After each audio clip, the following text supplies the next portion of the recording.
Was it the first turtle? Once upon a time there was a great fight between two tribes of Indians.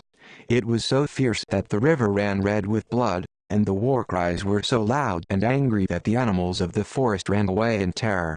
The warriors fought all day long, and when it began to grow dark, all the men on one side had been killed but two warriors, one of whom was known as Turtle. In those days there were no such animals as turtles in the ponds and rivers, and no one knew why he was called by that name. At last Turtle's friend was struck by an arrow and fell to the ground. "Now yield!" cried the enemies. "Friend," said Turtle, "are you dead?" "No," said his friend.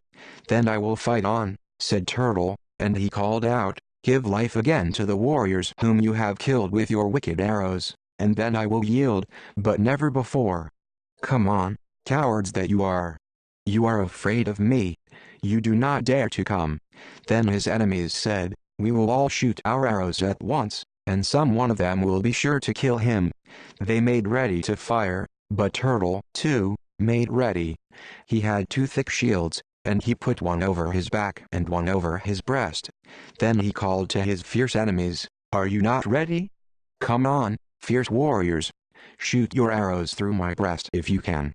The warriors all shot, but not an arrow struck Turtle, for the two shields covered his breast and his back, and whenever an arrow buzzed through the air, he drew in his head and his arms between the shields, and so he was not harmed.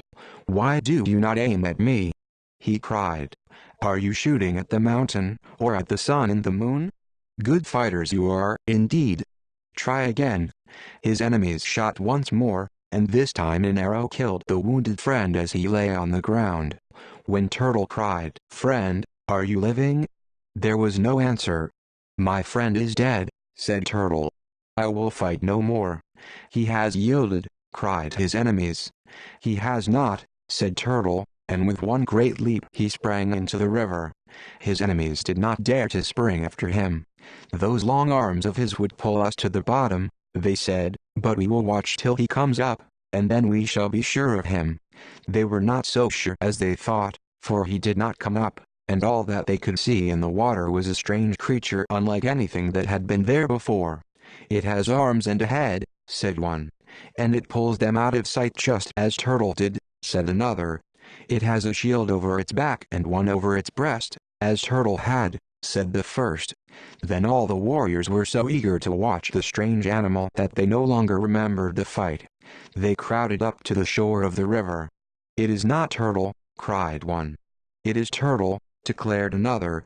"It is so like him that I do not care to go into the water as long as it is in sight," said still another. "But if this is not Turtle, where's he?" they all asked, and not one of the wise men of their tribe could answer.